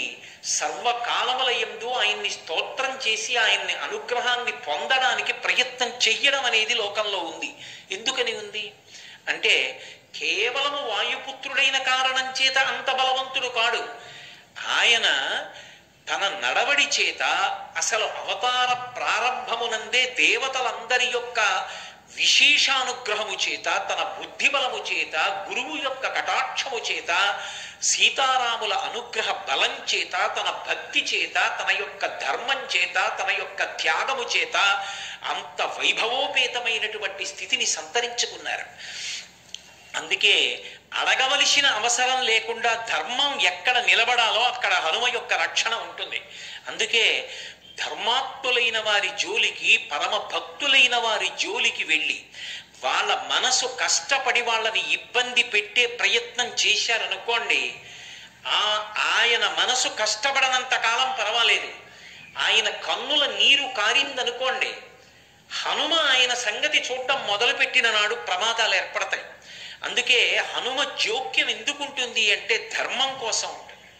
మీకు నేను దీనికి ఒక ఉదాహరణ చూపిస్తాను. త్రేతాయుగంలో రామాయణం జరిగింది. ద్వాపర యుగంలో కురుక్షేత్ర సంగ్రామం జరిగింది. ద్వాపర యుగంలో ఒకానొకప్పుడు పాండవులందరూ కూడా అరణ్యవాసం చేశారు. ఎందుకు అరణ్యవాసం చేశారు, ఎందుకు అజ్ఞాతవాసం చేశారు, ఈ విశేషాలన్నీ మీకు తెలిసున్నవి. వాళ్ళు అరణ్యవాసం చేస్తున్న రోజులలో 6 రోజులు బదరీ క్షేత్రంలో ఉన్నారు. 6 రోజులు బదరీ క్షేత్రంలో ఉన్నప్పుడు ఒక రోజున భీమసేనుడు ద్రౌపదీదేవితో కలిసి ఆ బదరీ క్షేత్రానికి కింద హిమవత్ పర్వత ప్రాంతంలో ఒక చోట కూర్చుని ఉన్నాడు శిలావేదిక మీద. ఎక్కడ నుండో పెద్ద గాలి వేసింది. ఆ గాలికి ఒక పెద్ద తామర పువ్వు వచ్చి వాళ్ళ దగ్గర పడింది. కుతూహలంగా ద్రౌపదీదేవి ఆ తామర పువ్వుని పైకెత్తి చూసింది. అది 1000 రేకుల పద్మం, సహస్రపత్ర కమలం. అందులోంచి విశేషమైన సువాసన వస్తోంది. ఆవిడంది, ఇటువంటి పుష్పాన్ని నేను ఇక పూర్వం చూడలేదు. ఎంత సౌకుమార్యంతో ఉంది, ఎంత గొప్ప సువాసనలు గుబాళిస్తోంది. ఇటువంటి పువ్వులు మరికొన్ని పువ్వులు ఉంటే నేను సంతోషిస్తాను. ఇటువంటి పువ్వులు మరికొన్ని నా కొరకు తెచ్చిపెట్టగలరా అని భీమసేనుణ్ణి అడిగింది. ఏదైనా సాధించడం అంటే మహాసంతోషం భీముడికి. ఆయన ఆ 1000 రేకుల తామర ఎటువైపు నుంచి వచ్చి పడిందో, ఆ గాలి ఎటువైపు నుంచి వచ్చిందో దానికి అభిముఖంగా ప్రయాణం మొదలుపెట్టాడు. ఆ హిమవత్ పర్వత శృంగముల మీద ప్రయాణం చేస్తున్నాడు. కనపట్ట జంతువుల్ని తన చేతులతో మర్దిస్తున్నాడు. మంచి చల్లటి నీరు కలిగినటువంటి ఒక సరోవరం కనపడింది. అందులో దిగాడు, స్నానం చేశాడు. కనపడ్డ తీయటి పళ్ళన్నీ తింటున్నాడు. నడిచి వెడుతున్నాడు. ఆ వెడుతున్నప్పుడు కిన్నెరకాంతలు మొదలైనటువంటి వాళ్ళు ప్రచ్ఛన్న రూపాలతో గుహల్లో దాక్కుని భీమసేనుని యొక్క పౌరుష పరాక్రమాల్ని, ఆయన యొక్క అద్భుతమైనటువంటి ఆ శరీరాన్ని చూసి ఆశ్చర్యపోతున్నారు. ఆ స్నానం చేసి బయలుదేరి వెడుతున్నటువంటి భీముడికి ఆ ప్రకృతి, ఆ వాతావరణం పులకింపచేసి లోపల కలిగినటువంటి సంతోషాన్ని పట్టలేక తన శంఖాన్ని తీసి పెద్దగా పూరించి సింహనాదం ఒకటి చేశాడు. చేసేటప్పటికి అక్కడ ఉన్నటువంటి ప్రాణుల గుండెలు బద్దలైపోయి నిద్ర కప్పుకున్నాయి. భీమసేనుడి శంఖనాదం, ఆయన సింహనాదం అంటే అలా ఉంటాయి. అదే సమయంలో అక్కడ గంధమాదన పర్వతం ఉంది. ఇప్పటికీ మీరు బదరీ వెడుతుంటే చెప్తారు ఇదే గంధమాదన పర్వతం అని చెప్తారు. ఇప్పటికీ స్వామి హనుమ ఆ గంధమాదన పర్వతం మీదే ఉంటారు అని చెప్తారు పెద్దలు. పరాశర సంహిత కూడా అదే విషయాన్ని ధృవీకరించింది. మహాభారతం కూడా అరణ్య పర్వం అదే విషయాన్ని ధృవీకరించింది. నేనైతే ఏమంటానంటే ఎక్కడ రామనామం ఉంటుందో అక్కడ హనుమ ఉంటారు అని చెప్తాను. కాబట్టి ఆ గంధమాదన పర్వతం మీద విహరిస్తూ వెళుతున్నాడు. ఆ సౌగంధిక పుష్పం, ఆ 1000 రేకుల తామర పువ్వు ఎట్నుంచి వచ్చిందో ఆ చెట్టు వెతుకుతూ వెళుతున్నాడు. వెతుకుతూ ఉండగా అక్కడే పెద్ద కదళీవనం ఉంది. కదళీవనం అంటే అరటి తోట. అరటి తోటల్లో స్వామి హనుమ తిరుగుతూ ఉంటారు. ఆయనకి అది మిక్కిలి ప్రీతిపాత్రమైనటువంటి ప్రదేశం. ఆ అరటి తోటలో స్వామి హనుమని ఉపాసన చేసిన, అరటి తోటలో హనుమ యొక్క మూర్తిని పెట్టి హనుమాన్ చాలీసా చదివిన, హనుమ మీద ఇందాక నేను మీకు ఆ మైరావణుని యొక్క ఉపాఖ్యానం చెప్పానే, అందులో ఆ నీలమేఘుడు అనబడేటటువంటి దుర్దండి కుమారుడు స్తోత్రం చేశాడు హనుమని. ఆ స్తోత్రాన్ని పఠించిన, హనుమకి సంబంధించినటువంటి దండకాన్ని చదివిన, హనుమని అష్టోత్తరంతో కానీ సహస్రంతో కానీ పూజ చేసిన కొన్ని ప్రత్యేకమైనటువంటి పళ్ళు ఉన్నాయి. నేను ఈ 5 రోజుల ఉపన్యాసంలోనూ వాటి గురించి మీతో మనవి చేస్తాను ప్రత్యేకంగా. ఆ పళ్ళు ఆయనకి నివేదన చేసిన, అరటి తోటలో పూజ చేస్తే హనుమ ఏదో ఒక రూపంలో వచ్చి వాటిని స్వీకరిస్తారు అని ప్రతీతి. ప్రతీతి ఏమి, యథార్థమే. ఒకప్పుడు గుంటూరులో శ్రీరామాయణం జరుగుతున్న రోజుల్లో ఒక పెద్ద అరటి తోటను ఒక దాన్ని తీసుకుని ఆ అరటి తోటలో అటువంటి పూజ చేస్తే, ఇప్పుడు నేను ఆ వివరాలు చెప్పడానికి సిద్ధంగా లేను, కానీ అది ఎంత పరమ ప్రామాణికమైనటువంటి సత్యము అన్నది నిరూపణమే. హనుమ అరటి తోటలో పూజ చేస్తే వచ్చి స్వీకరిస్తారు, కదలీవనంలో తిరుగుతారు అని. ఇప్పటికీ మీకు కొన్ని క్షేత్రాలు ఉన్నాయి, కొన్ని ప్రదేశాలు ఉన్నాయి. ఆ ప్రదేశాలకు వెడితే హనుమ స్పర్శ స్పష్టంగా కనపడుతుంది. ఇప్పటికీ వెంకటాచలంలో ఒక ప్రత్యేకమైనటువంటి ప్రదేశం ఉంది. మెట్లు దిగి వెడితే పెద్ద మామిడి చెట్లు, అరటి తోపులు కనపడతాయి. దాని మధ్యలో ఉంటుంది హనుమ యొక్క దేవాలయం. అటువంటి కదలీవనంలో ఒక పర్వత గుహలో పడుకుని ఉన్నారు. మళ్ళీ వెనక్కి భారతంలోకి రండి, ఆరణ్య పర్వంలోకి. భీమసేనుడు సౌగంధికా పుష్పాల కోసం వెడుతున్నాడు. పెద్ద సింహనాదం చేశాడు, శంఖనాదం చేశాడు. ప్రాణులన్నీ భీతిల్లే. అటువంటి సమయంలో అక్కడే పర్వత గుహలో పడుకునున్నారు హనుమ. ఆయన వెంటనే ఉలిక్కి పడి లేచారు. ఒక్కసారి ఆ చప్పుడు మళ్ళీ జ్ఞాపకం తెచ్చుకున్నారు. ఓ నా సోదరుడు, నా తమ్ముడు, వాయుపుత్రుడు భీమసేనుడు సౌగంధికా పుష్పాల కోసం వచ్చాడు. వచ్చి చల్లటి నీటిలో స్నానం చేశాడు, సేద తీరాడు, తీయటి పళ్ళు తిన్నాడు. ఆ సంతోషం లోపల అణుచుకోలేక పెద్ద సింహనాదం చేసి శంఖం పూరించాడు. కాబట్టి ఇప్పుడు నేను ఆ భీమసేనుణ్ణి కలుస్తాను అని తిన్నగా వెళ్ళి భీమసేనుడు వెడుతున్నటువంటి దారికి అడ్డుగా ఒక వృద్ధవానర రూపంతో పడుకున్నాడు. వెళ్ళిపోతున్నటువంటి భీమసేనుడు చూశారు, అడ్డుగా ఎవరైనా పడుకునుంటే దాటి వెళ్ళకూడదని ధర్మశాస్త్రం. అందుకని ఆయన అన్నారు, ఓ వృద్ధవానరమా, నేను భీమసేనుణ్ణి నడిచి వెడుతున్నాను, వాయుపుత్రుణ్ణి, ధర్మరాజు సోదరుణ్ణి, ఏం అడ్డంగా పడుకుంటావు, లేచి పక్కకు పో, నిన్ను దాటడం నాకు చేత కాదనుకుంటున్నావేమో, నిన్నేమిటి, నిన్ను ఈ శిఖరాన్ని కూడా లంఘిస్తాను, అంత శక్తివంతుణ్ణి, మర్యాద కోసం అడిగాను, పక్కకి తప్పుకోమన్నారు. అంటే హనుమ ఏమీ తెలియనటువంటి వారిలే అన్నారు, అబ్బా అబ్బా అబ్బా అబ్బా, చాలా గొప్పవాడవే, నన్ను లంఘిస్తావు, ఎదురుగుండా కనపడుతున్న గిరిని లంఘిస్తామే అన్నారు. మరి ఏమనుకుంటున్నావు, ఒకప్పుడు మా అన్నగారు హనుమ 100 యోజనముల సముద్రాన్ని లంఘించి వెళ్ళారు, అలా దాటగలరు అన్నారు. అంటే ఆయన ఎప్పుడు రామనామం ఏ కారణంగానైనా వినపడుతుందా అని చూస్తుంటారు. ఏం చెప్పావు ఏం చెప్పావు ఏం చెప్పావు, మీ అన్నగారు హనుమ 100 యోజనముల సముద్రం దాటారా, ఎందుకు దాటాడయ్యా అలాగా అన్నారు. అంటే మళ్ళీ రామకథ అంతా చెప్పారు ఒకసారి. దశరథ మహారాజు గారి పెద్ద కొడుకు రామచంద్రమూర్తి, సీతమ్మ, అరణ్యవాసం, రావణాసుడు, సీతాపహరణం, ఆ సుగ్రీవుడితో స్నేహం చెయ్యడం, దశ దిశలకి ఆ వానరులందరూ వెళ్ళడం, దక్షిణ దిక్కి హనుమ వెళ్ళడం, 100 యోజనముల సముద్రాన్ని దాటి శిశుపావనంలో సీతమ్మ తల్లి యొక్క జాడ కనిపెట్టి వెనక్కి రావడం, సేతుబంధనం, రావణ సంహారం, సీతారాముల యొక్క పట్టాభిషేకం లఘువుగా చెప్పారు. చాలా సంతోషించారు. ఎలాగో అలా రామకథ చెవిని పడింది కదూ, అది ఆయనకి పరమ సంతోషం. అన్నీ విని అన్నారు, అబ్బా మీ అన్నగారు హనుమ అంత బాగా లంఘనం చేశారే, నువ్వు కూడా అలా లంఘనం చేయగలవు, కానీ ఇంత చిన్న పనికి అంత పెద్ద లంఘనం ఎందుకయ్యా, వృద్ధుణ్ణి, వానరుణ్ణి, శరీరమా జర్జరీభూతం అయిపోయింది, రోగములా పొటమరించాయి, నా అంత నేను లేవలేను, అంత ఉద్ధతి ఎందుకు, కాస్త తీసి పక్కన పడుకోబెట్టి వెళ్ళిపోతే అయిపోలా అన్నారు. వెంటనే ఆ వృద్ధవారం, దీన్ని ఎత్తి పక్కన పెట్టడం ఎంత పెద్ద విశేషం అని మహాభారతంలో వర్ణిస్తారు.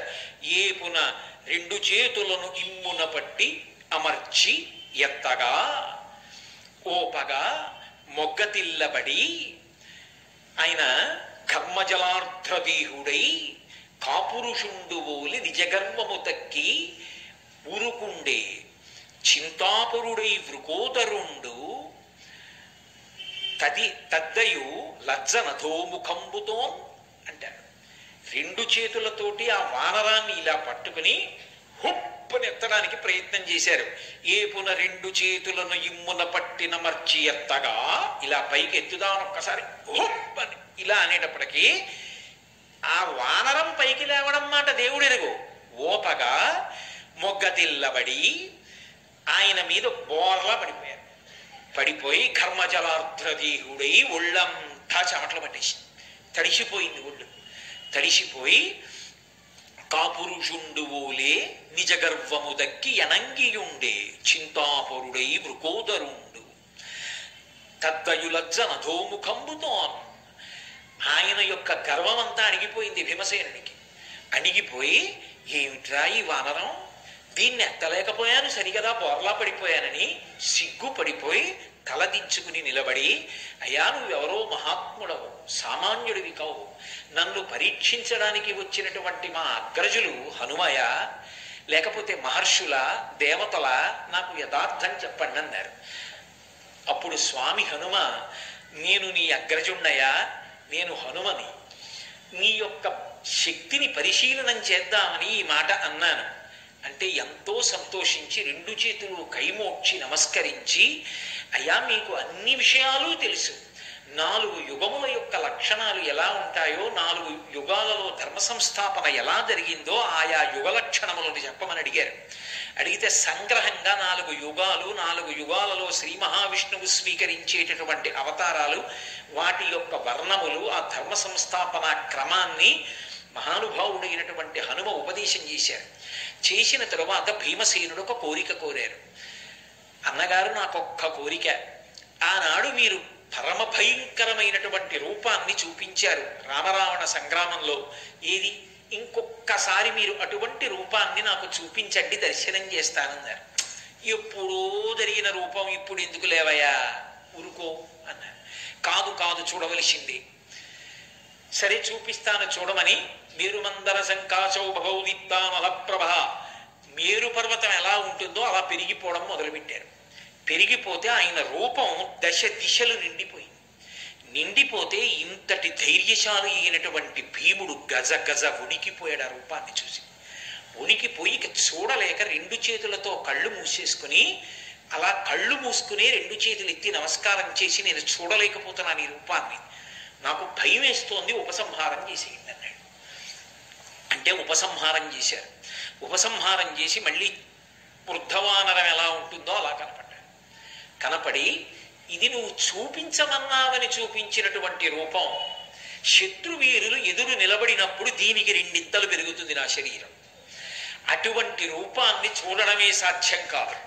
అటువంటి రూపంతో నేను తొడగొట్టినా, నా తోక విదల్చినా, నా నోరు తెరిచినా, నా రెండు చేతులు పరిగలలా చాచినా, నా పాదములతో తొక్కినా నన్ను ఎదుర్కొని నిలబడగలిగిన వాడు ఈ లోకంలో ఉండడు. ఎందుకయ్యా ఇన్ని ఇడుములు పడతారు? ఒక్క క్షణంలో హస్తినాపురానికి వెళ్ళి మీ శత్రువులైన ధార్తరాష్ట్రుల్ని పీనుగు పెట్టలు చేస్తాను, మీకు పట్టాభిషేకం చేస్తానన్నారు. మేము పౌరుష పరాక్రమాలు ఉన్న వాళ్ళమే, మీ అండదండలుండగా మాకేమి లోటు స్వామి హనుమ, మీరు మాకు అన్నగారు కాబట్టి మీ ఆశీర్వచనం చాలు, మేము మా పరాక్రమంతో శత్రువుల్ని సంహరించి రాజ్యాన్ని చేపడతాం, మీ ఆశీర్వచనం మాకు ఉంచండి అన్నారు. చాలా సంతోషించారు. మీ పౌరుష పరాక్రమాలు ఏమిటో చూడాలని నాకు కోరికగా ఉంది మీరు శత్రువుల్ని సంహరిస్తున్నటువంటి వేళలో. కాబట్టి కురుక్షేత్ర సంగ్రామం ప్రారంభం అవుతున్నప్పుడు ఒక్కసారి నన్ను స్మరించండి, నేను మీలో ప్రధాన వీరుడైనటువంటి అర్జునుడి యొక్క రథ పతాకం మీదకి వచ్చి కూర్చుంటాను, కూర్చుని మీరు చేసేటటువంటి యుద్ధాన్నంతటినీ పరిశీలిస్తానన్నారు. హనుమ మంగళప్రదుడు. హనుమ ఎక్కడ ఉంటారో అక్కడ మంగళం జరుగుతుంది, హనుమ ఎక్కడ ఉంటారో అక్కడ శుభం జరుగుతుంది, హనుమ ఎక్కడ ఉంటారో అక్కడ ఈశ్వరుడి యొక్క కృప ఉంటుంది. మహానుభావుడు వచ్చి అర్జునుడి యొక్క రథ పతాకం మీద కూర్చున్నారు కాబట్టే పాండవులు గెలవడానికి అవకాశం ఏర్పడడానికి ఉన్నటువంటి కారణాల్లో ఒక బలమైన కారణమైంది. అంతటి మహానుభావుడు భీమసేనుడు అడిగాడా, అయ్యా మీరు వచ్చి మా తమ్ముడు అర్జునుడి యొక్క రథ పతాకం మీద వేయించేసి ఉండండి అని అడగలేదు. అడిగాడా, మీరు మా శత్రువుల్ని పరిమార్చండి అని అడగలేదు. అడగకుండా నేను వచ్చి అర్జునుడి యొక్క రథపతాకం మీద కూర్చుంటాను అన్నారు. ఎక్కడ ధర్మం ఉంటుందో, ఎక్కడ ధర్మానురక్తి ఉంటుందో, ఎక్కడ ఈశ్వర భక్తి ఉంటుందో అక్కడక్కడ పిలవవలసినటువంటి అవసరం లేకుండా స్వామి హనుమ బయలుదేరి వస్తూ ఉంటారు. అసలు హనుమ లేకపోతే ఉపద్రవము గడవదు. నేను అందుకే మీతో మొట్టమొదట్లోనే మనవి చేయడానికి కారణం అదే.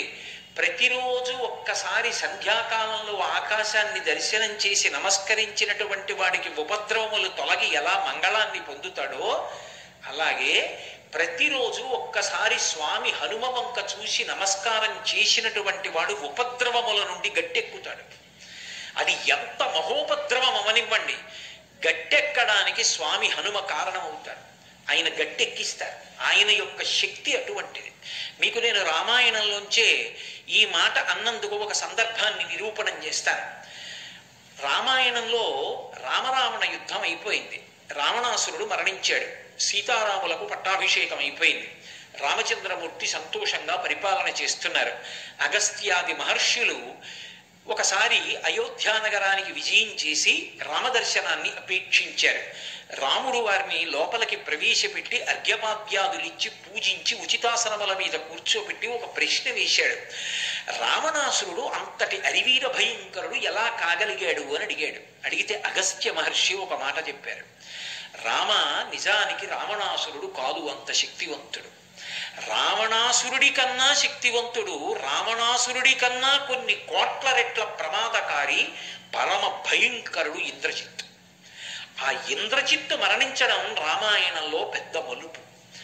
వాడు దైవవశం చేత అదృష్టవశం చేత మీ పరాక్రమం చేత మడిసిపోయాడు రామ అన్నారు.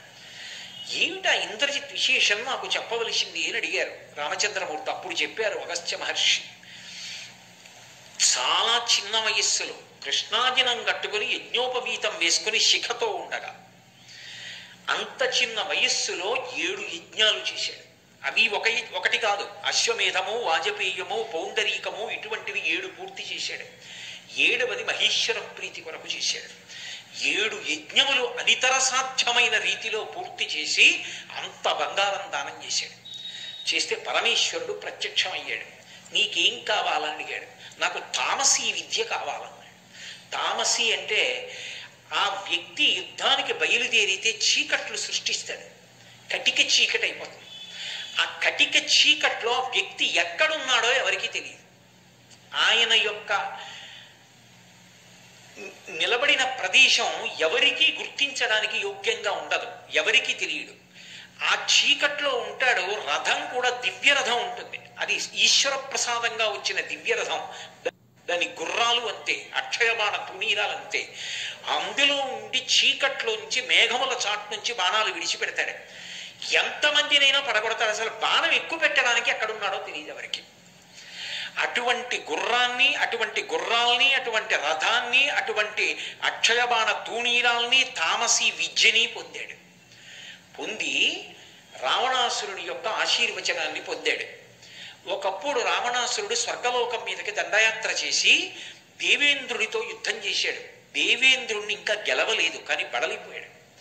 ఆ బడలిపోయి ఉన్నప్పుడు బయలుదేరి వచ్చాడు ఇంద్రజిత్తు. తనకున్నటువంటి తామసీ విద్యని ఆవిష్కరించాడు. వెంటనే ఇంద్రుణ్ణి బంధీకృతుణ్ణి చేశాడు. రథంలో పెట్టుకుని వామనుడి దగ్గరికి వచ్చారు. నాన్నగారు యుద్ధం అయిపోయింది, ఇంద్రుణ్ణి బంధించేశాను, పదండి అంతఃపురానికి అన్నాడు. తెల్లబోయాడు రావణాసురుడు. ఇంతటి అరివీర భయంకరుణ్ణి, ఇంతటి తపశ్శాలిని నేను ఓడించలేదు, వీడు గెలిచేశాడు ఇంద్రజిత్తు ఆ ఇంద్రుణ్ణి. ఇంద్రుణ్ణి బంధించి లంకాపురానికి తీసుకొచ్చి అంతఃపురంలో కారాగారంలో ఉంచాడు. ఇప్పుడు పులస్త్య బ్రహ్మ, చతుర్ముఖ బ్రహ్మ ఇద్దరూ బయలుదేరి వచ్చారు. ఇంద్రుణ్ణి బంధించడం మర్యాద కాదయా, విడిచిపెట్టు. కానీ ఇంద్రుణ్ణి గెలిచిన వాడివి కాబట్టి ఇక నుంచి నిన్ను మేఘనాథుడని పిలవరు, ఇంద్రజిత్ అని పిలుస్తారు. ఆయన అన్నాడు, ఇంద్రుణ్ణి విడిచిపెడతాను, కానీ నాకు మరణం లేకుండా వరమిమ్మన్నాడు. అసలే అంత భయంకరమైనటువంటి తామసీ విద్య చేతిలో ఉన్నవాడు, ఈశ్వరానుగ్రహ సంపన్నుడు, ధర్మమును విడిచిపెట్టినవాడు ఏ ప్రమాదం తెస్తాడో అని బ్రహ్మగారు అన్నారు. అలా చిరంజీవిత్వాన్ని ఇవ్వడం కుదరదు. ఈ లోకంలో పుట్టిన వాళ్ళందరూ వెళ్ళిపోవలసింది. అందుకే ఇది మర్త్యలోకము అని పిలవబడుతుంది. కాబట్టి శరీరం విడిచిపెట్టాలి. కానీ ఇంద్రుణ్ణి గెలవడం కన్నా గొప్పతనం లోకంలో ఎక్కడుంది? నిన్ను నేను నా నోటితో ఇంద్రజిత్ అని పిలుస్తున్నాను. అప్పుడు ఇంద్రజిత్ అన్నాడు, అయితే పోనీ ఒక వరం ఇవ్వండి. నేను ప్రతిరోజు నికుంభిలకి హోమం చేస్తాను. లంకాపట్టణంలో ఉండేటటువంటి దేవత, ఆవిడికి హోమం చేసినప్పుడు చాలా ఉగ్రమైన హోమం చేస్తాడు. నెత్తురు అందులో పోసి నల్లమేకని పళ్ళతో పట్టి పీకుతాడు, పీకి హవ్యం ఇస్తాడు. అటువంటి హోమం చేస్తాను. హోమం పూర్తి చేసి రథం ఎక్కితే ఇక నన్ను ఓడించగలిగిన వాడు 3 లోకముల యందు ఉండకూడదు. తథాస్తు వరమిచ్చాడు. అందుకే ఇంద్రజిత్తుని ఎవరూ నిగ్రహించలేరు. అటువంటి ఇంద్రజిత్ రామాయణంలో ఏ కారణానికి పడిపోయాడో తెలుసా? అసలు మీరు యుద్ధకాండ చదివితే రామాయణం ఇంతకు ముందు ఎప్పుడూ చదవలేదు, ఇదే మొట్టమొదటిసారి. అసలు రామకథ ఏమిటో తెలియదు అనుకోండి, ఉద్విగ్నతతో వెంట్రుకలు నిక్కపొడుచుకుంటే అసలు ఏమవుతుందని. రామరావణ యుద్ధం కన్నా ఇంద్రజిత్ యుద్ధం అలా ఉంటుంది యథార్థానికి. వాడు బ్రహ్మాస్త్రం వేసి బంధించాడు రామలక్ష్మణంలో. ఒకసారి మాయాసీతని తీసుకొచ్చాడు రథంలో. హనుమ అంతటి వారు నమ్మేశారు నిజంగా సీతని. ఎందుకంటే అశోకవనంలో హనుమ దర్శనం చేసినప్పుడు కృషీభూతయి సీతమ్మ ఎలా ఉంటుందో అలా అటువంటి సీతమ్మని మాయాసీతని సృష్టించాడు. సృష్టించి ఆవిడ్ని కర్ర పెట్టి కొడుతూ తీసుకొచ్చాడు. ఆవిడ అరుస్తుంటే ఆ బాధ చూసి యుద్ధం చేస్తున్న వానరులు అందరూ తెల్లబోయి ఆగిపోయారు. హనుమ అంతటి వారు దుర్మార్గుడా, కులకాంతని కొడుతున్నావు, నాశనం అయిపోతావురా అన్నారు. కొట్టడం ఏమిటి? ఈమె కొరకు కదా మీరు యుద్ధానికి వచ్చారు, ఈమె మీకు దక్కకుండా చేస్తానని ఖడ్గం తీసి కంఠం నరికించాడు. సీతమ్మ మరణించింది అనుకున్నారు. అనుకుని రామలక్ష్మణులు అంతటి వాళ్ళు మూర్చిపోయారు. లక్ష్మణస్వామి తెలివి పొంది రామచంద్రమూర్తిని ఊరడించాడు. ఇంకేమి రామాయణం అసలు. వానరులందరూ దిక్కులు పట్టి పారిపోయారు. హనుమంతటి వారు కూడా నిర్వేదానికి గురైపోయారు. అప్పుడు అదృష్టవశాత్తు విభీషణుడు వచ్చాడు. వాడు మాయావి, రాక్షసుడు. వాడు సీతమ్మని చంపుతాడా? అంత కామమున్న రావణుడు సీతమ్మని సంహరిస్తే ఒప్పుకుంటాడా? ఒక్కనాటికి ఒప్పుకోడు. ఆమె మాయాసీత. తన మాయాశక్తుల చేత సృజించాడు సీతమ్మని. మీ అందరినీ మానసిక దౌర్బల్యానికి గురి చేశాడు. వాడు ఇప్పుడు హోమం చేయడానికి వెడతాడు, నికుంభల దేవాలయంలో ఉంటాడు. వాడు హోమం చేయడం పూర్తయిపోయిందా, ఇక వాడిని ఎవరూ పట్టుకోలేరు. వాడు యుద్ధానికి వచ్చేసాడా, మొత్తం వానర సైన్యాన్ని సంహరిస్తాడు. ఆ హోమం పూర్తవ్వకుండా మనం వెళ్ళాలి. హనుమ లక్ష్మణ బయలుదేరండి అన్నారు. వెంటనే లక్ష్మణస్వామి హనుమ బయలుదేరారు. ఆ నికుంభల దేవాలయంలో కూర్చున్నాడు. బయటంతా రాక్షసుల్ని కాపు పెట్టాడు. భయంకరమైనటువంటి హోమం చేస్తున్నాడు. హోమం పూర్తయి పీట నుంచి లేచాడా, మళ్ళీ ఒక ప్రత్యేక రథం హోమగుండంలోంచి వస్తుంది. అది ఎక్కుతాడు. ఎక్కితే ఇక కనపడ్డ తామసీ విద్యని ఉపాసన చేసి అక్కడి నుంచి అస్త్రప్రయోగం చేస్తాడు. కాబట్టి ఇప్పుడు పీటల నుంచి లేచిపోవాలి. బ్రహ్మగారికి మాట ఇచ్చాడు, ఏ రోజునైనా హోమం చేస్తుండగా పూర్తి చెయ్యకుండా పీటల నుంచి లేచిపోతే ఆ రోజున నేను మరణిస్తానన్నాడు. ఇంద్రజిత్ చచ్చిపోతే తప్ప ఆ యుద్ధం గెలవడం సాధ్యం కాదు, పడిపోవాలి ఇంద్రజిత్. అలా పడిపోవాలంటే పీటల నుంచి లేచిపోవాలి. పీటల నుంచి లేచిపోవాలంటే ఎలా? మహానుభావుడు స్వామి హనుమకి సాధ్యమైంది. అక్కడ ఉన్న వానర వీరులందరినీ మర్దించేశారు. అక్కడ ఉన్న రాక్షస వీరుల్ని మర్దించేశారు పట్టుమని. ఆ చుట్టుపక్కల కాపలా ఉన్న వాళ్ళు పెద్ద పెద్ద కేకలు పెట్టారు. ఓయ్ ఇంద్రజిత్తు, అసలు తర్వాత నువ్వు ఈ హోమం పూర్తి చేయడం, యుద్ధానికి వెళ్ళడం, అసలు మేము బతికుంటే కదా, ఓ పక్క నుంచి మమ్మల్ని అందరినీ చంపేస్తున్నాడు ఈ హనుమ, ఈయన వచ్చి నీ మీద పడిపోతాడు, లే రా రక్షించు రక్షించు అని అరిచారు. తన వారన్న వారందరూ చేస్తున్నటువంటి ఆ హాహాకారాలు, ఆ కేకలు విని తట్టుకోలేకపోయాడు ఇంద్రజిత్. తట్టుకోలేక చేస్తున్న హోమాన్ని మధ్యలో విడిచిపెట్టి పీఠమించి లేచిపోయి రథం ఎక్కాడు. ఇదే రోజును సంహరించి పాలన్నాడు విభీషణుడు లక్ష్మణస్వామిని. స్వామి హనుమ రోజున అలా బుద్ధితో యుక్తి పన్ని ఉండి ఉండకపోతే, అంత బలంతో రాక్షసుల్ని మర్దించి ఉండకపోతే అసలు లేస్తాడా పీటల నుంచి ఇంద్రజిత్? లేవకపోతే ఇంద్రజిత్తుని సంహారం చేయడం కుదురుతుందా? ఆ రోజు వాడు హోమం పూర్తి చేస్తే ఏమయ్యేదో రామాయణం. హోమం పూర్తి చేయకుండా రథం ఎక్కి యుద్ధానికి వచ్చాడు. యుద్ధానికి వస్తే ఇద్దరి మధ్య భయంకరమైన యుద్ధం జరుగుతోంది. లక్ష్మణస్వామి నేల మీద ఉన్నారు, వాడు రథం మీద ఉన్నాడు, అది దివ్య రథం. అప్పుడు స్వామి హనుమ వాహనమై లక్ష్మణస్వామిని తన భుజాల మీదకి ఎక్కించుకున్నారు.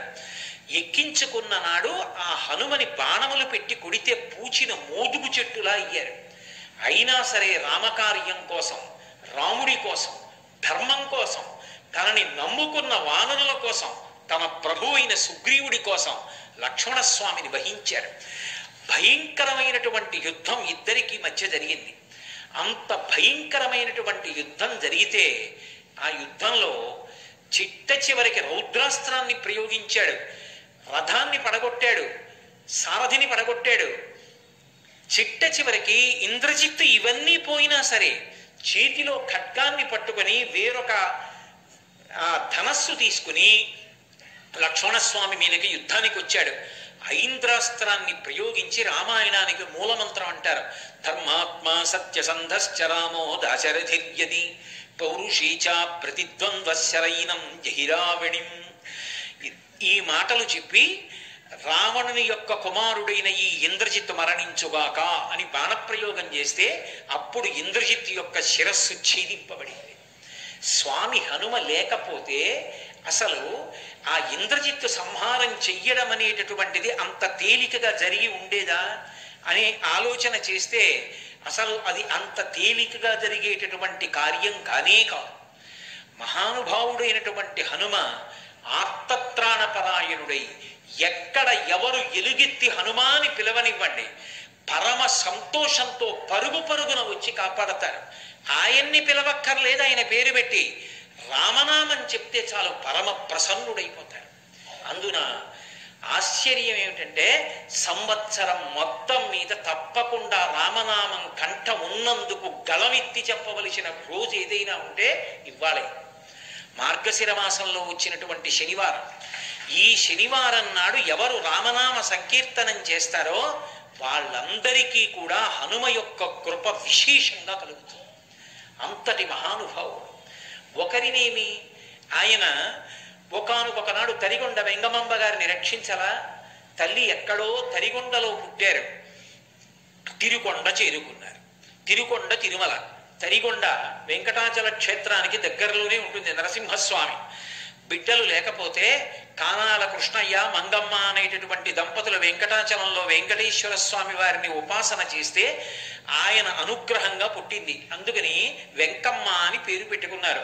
చిన్నప్పటి నుంచి ఎప్పుడు పూజలు భజనలు సంకీర్తనలు చేసేది ఆవిడ. ఈ పిల్ల ఆడపిల్ల ఇక్కడ ఇలా భక్తిలో మునిగిపోతే రేపు పొద్దున్న అత్తవారింట్లో ఎలా పేరు తెచ్చుకుంటుంది? పెళ్లి చేయండి మార్పు వస్తుందన్నారు. వెంటనే వెంకటాచలపతి అనబడేటటువంటి ఒక వ్యక్తిని చూసి వివాహం చేశారు. ఇంకా కాపరానికి వెళ్ళనే లేదు. ఆ భర్త గారు శరీరం విడిచిపెట్టాడు. నేను విధవని కాను, నేను ఎప్పుడో వెంకటేశ్వరుడు ఇల్లాలని, నాకు పెళ్లి చెయ్యొద్దని చెప్పేది ఆవిడ. అందుకని ఆవిడ సౌభాగ్య సూచనలను విడిచిపెట్టలేదు. విడిచిపెట్టకపోతే ఆ తరిగొండలో నేను ఆ తరిగొండ వెళ్ళి ప్రత్యేకంగా నరసింహస్వామి దేవాలయం, వేంగమాంబ గారు తిరిగిన ప్రాంతాలు దర్శనం చేసి పరవశత్వాన్ని పొంది వచ్చాను. ఒకప్పుడు ఆ నృసింహస్వామి దేవాలయం ఇప్పటికీ మీరు వెళ్ళినా చూడొచ్చు తరిగొండలో. ఆ తల్లి మంగళప్రదమైనటువంటి చిహ్నములతో సౌభాగ్యవంతురాలైన స్త్రీ ఎలా ఉంటుందో అలా పసుపు, గాజులు, పువ్వులు, కుంకం వీటితో ఉంటోందని ఒకప్పుడు ఆ ఊరు పీఠాధిపతులు వస్తే వారికి ఫిర్యాదు చేశారు. ఊళ్ళో ఉన్నవారు ఆయన పిలిపించారు వెంగమాంబ గారిని. వెంగమాంబ గారు చేతిలో పళ్ళు పట్టుకొచ్చి అక్కడ పెట్టి నిలబడ్డారు. నమస్కరించలేదు. పీఠాధిపతులు అడిగారు, ఎందుకు నమస్కరించలేదు నాకని అడిగారు. మీరు ఏమనుకోకుండా ఒక్కసారి లేవండి అన్నారు ఆవిడ. పీఠాధిపతులు లేచారు. ఆవిడ పీఠానికి నమస్కారం చేశారు. పీఠానికంటే ఆయన కూర్చున్న ఆసనానికి. ఆసనం భగ్గున కాలిపోయింది. అప్పుడు ఆయనకు అర్థమైంది ఈవిడ కారణజన్మురాలు. ఇటువంటి ఆవిడ జోలికి వెళ్ళవద్దు, ఈమె సంప్రదాయములకు అతీతమైన వ్యక్తి. అన్నీ ఒక గాట కలిపి మాట్లాడకూడదు, ఆమె సంప్రదాయాతీతమైన వ్యక్తి అని పీఠాధిపతులు చెప్పిన తరువాత కొన్నాళ్ళు ఆవిడ జోలికి వెళ్ళలేదు. కానీ ఒకప్పుడు ఆమె ఆ దేవాలయంలో హనుమ పాద సన్నిధిలో కూర్చుని ధ్యానంలో ఉండగా అర్చకులు జుట్టు పట్టి ఈడ్చేసి, మా ఊరికి దాపురించావు, ఎక్కడికైనా పోయినా బాగుండు నువ్వు అన్నారు. ఆ మాట ఆవిడికి ఎందుకో వెంకటాచల క్షేత్రానికి వెళ్ళిపోమ్మని చెప్తున్నట్టుగా అనిపించింది. 20 సంవత్సరాల వయస్సులో కటిక చీకట్లో కాకులు దూరని కారడవి, చీమలు దూరని చిట్టడవి అని చిన్నప్పుడు కథల్లో చెప్తారే, అటువంటి అరణ్యంలో బయలుదేరి ఆవిడ వెంకటాచల క్షేత్రాన్ని చేరుకోవడానికి ప్రయత్నించారు. అంత చీకటిలో ఆవిడ వెడుతున్నప్పుడు ఆమెని అరణ్యంలో కాపాడిన స్వామి ఎవరో తెలుసా? స్వామి హనుమ. త్రోవ హనుమ అంటారు. ఇప్పటికీ ఉంది వెంకటాచల క్షేత్రంలో ఆ మూర్తి. కాబట్టి మహానుభావుడు ఆయన ఎప్పుడు ఎక్కడ ఎవరిని ఆదుకోలేదు. స్వామి అని పిలిస్తే చాలు ధర్మం కోసం, ధర్మమునందు అనురక్తి ఉన్న వారి కోసం పరుగు పరుగున వచ్చి కాపాడారు. ఆయన సంగీతమునందు కూడా అంతటి మహాప్రవేశం ఉన్నటువంటి వారు. పరాశర సంహితలో ఒక విషయం చెప్తారు, ఆయన ఎంత వినయమున్నవారో. గర్వం అన్న మాటకు ఆయన అంత వ్యతిరేకి. గర్వం అంటే ఆయనకు అసహ్యం. ఒకానొకప్పుడు గరుత్మంతుడు అహంకారాన్ని పొందాడు. నా అంత గొప్పవాడు ఎక్కడున్నాడు? శ్రీ మహావిష్ణువుకి వాహనాన్ని.